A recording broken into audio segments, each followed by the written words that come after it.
How many snacks do you need to bring? Should you spend more or less time in one place? Is nap time best back at a hotel, or should you just keep going and bring a carrier? I'm going to answer all these questions and more as I tell you about all the lessons we've learned traveling with 4 little kids. Let's get into it. Hi, I'm Sarah. I'm a mom of 4, and we have traveled all over the United States and in many other places. We have road tripped, we have taken flights, we have done so many different types of travel, and I'm going to tell you all about it. Okay, lesson number 1, slow down.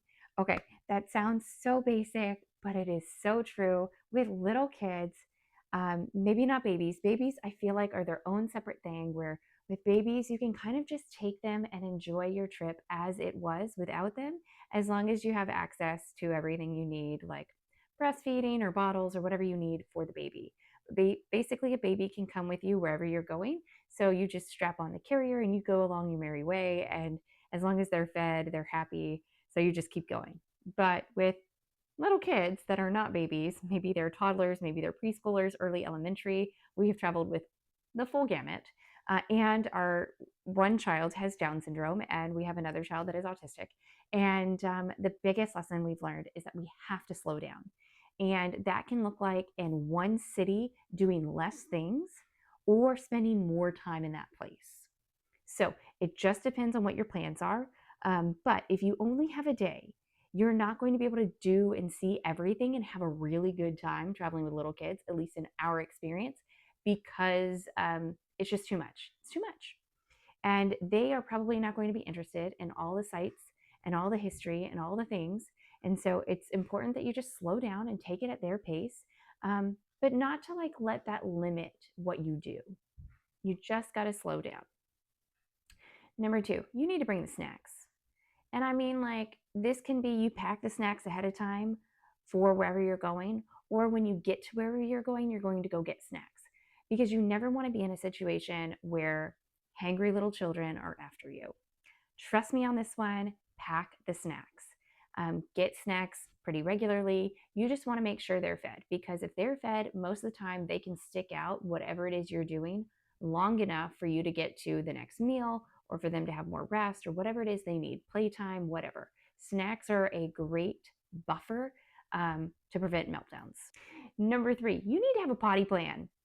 And this means if you're road tripping, you may want to bring your own potty, because there are times when you're going to go somewhere and you're going to be like, okay, you need to go to the bathroom. And maybe the child does go to the bathroom. And then you're back on the road and there's not another potty for like 30 minutes, 30 miles.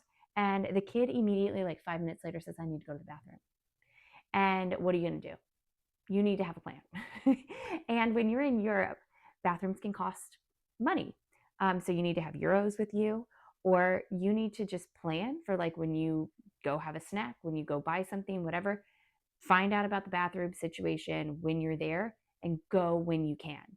Take the child, whether they have to go or not, you're going. We're all going. We're all going to try so that there are less interruptions later. And I think that's something important to know, is that those little potty breaks can add up over time when you have little kids. And so when you plan a day, you might be planning, oh, okay, well, we're going to spend an hour here, and then it's like a 15-minute walk here, and then we'll do this, and then we'll do that. You need to buffer in more time, because with little kids, you might be doing that, but then they might have to go potty. And so then you're going to have to stop. And then you're going to have to, go a little bit further, then you're going to have to stop again. And then they might get tired of walking. And so then we're going to have to talk about it. They might need a break. And so you just need to be prepped that what you think might take a little bit of time may take a lot more time. And it could be because of potties. Okay, next. You can and should try new things and hold the bar high for your children, that they will surprise you. And I say this as like a lesson learned. We took our kids to Sagrada Familia and had very, very low expectations. We thought they would be able to handle it for like 15 minutes and then they would peace out. No, they loved it. And we spent about an hour and a half to 2 hours there. And mind you, our kids they were 7, 5, 4, and 1 at the time. And we were blown away. But if we had not given that opportunity to rise to the occasion, we would not have gotten to see that experience or have that experience and gotten to see that experience through their eyes, which was something that we will never forget.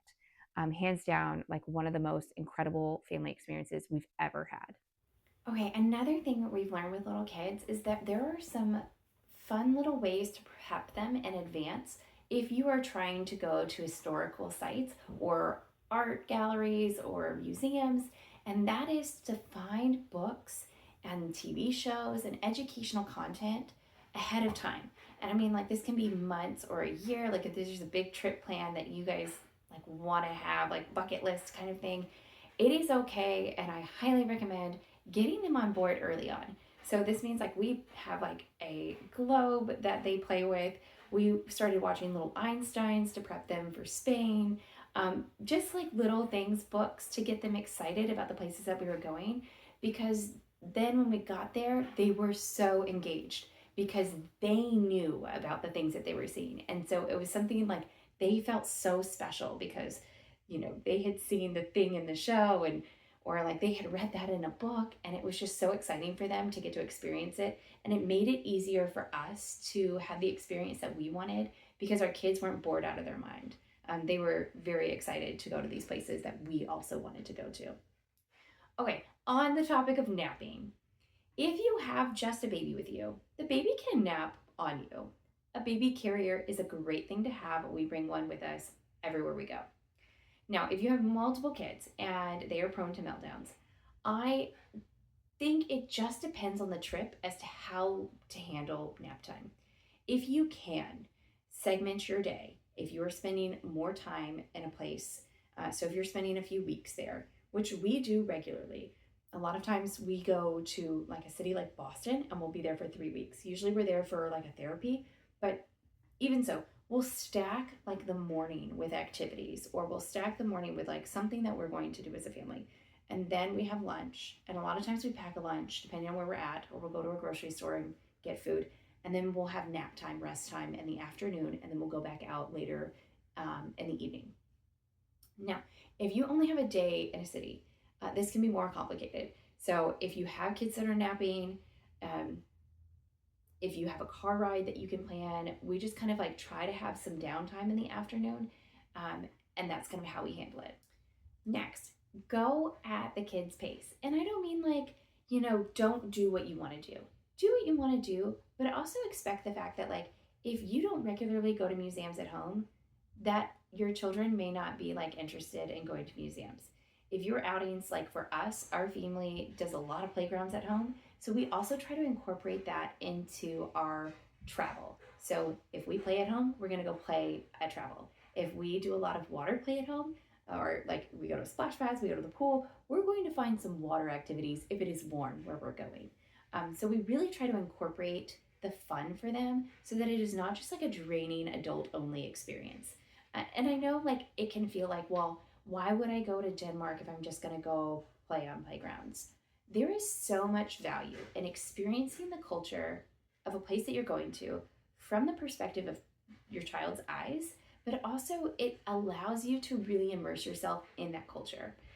Unlike going to all the touristy destinations that you may have planned to go to, where you're not really engaging in the local culture, you are engaging with a bunch of other tourists in a very touristy like destination.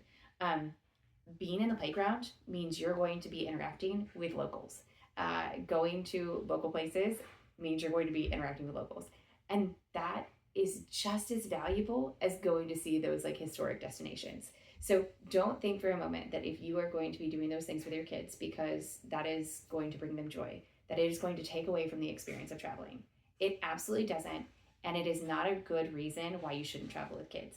If you only go to playgrounds with your children in foreign countries, it is still just as valuable, if not more valuable, than going to see these historic destinations. I know, controversial hot take. And finally, you have got to find your thing. And this can be anything. For our family, it looks like gelato, it looks like pastries, it looks like playgrounds. It is finding something that creates a tradition with your kids, um, that can be something that whenever you go anywhere, you can accomplish. So for us, like gelato, ice cream is something that we can find anywhere, any city. And it's something the kids get excited about because they know that when we go to this new destination, we're on a hunt for this thing.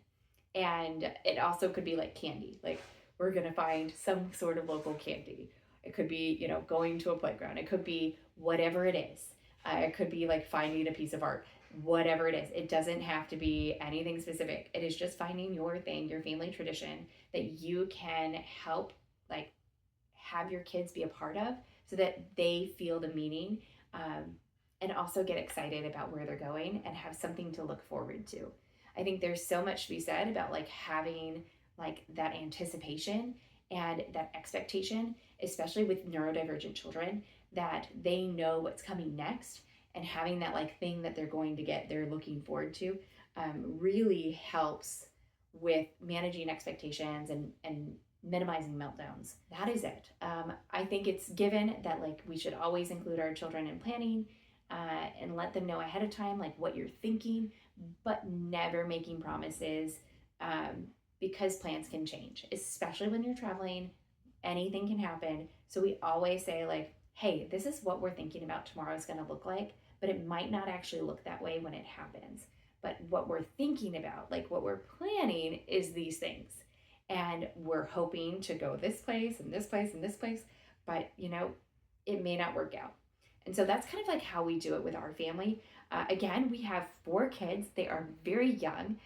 We have some accessibility needs, we have a whole gamut of different elements to our travels. We still have kids in diapers, and we do it, we love it. And our kids thrive when we travel. So I hope this helps you with your next vacation. Let me know in the comments if there's something I missed, and we'll see you in the next video. Bye, y'all.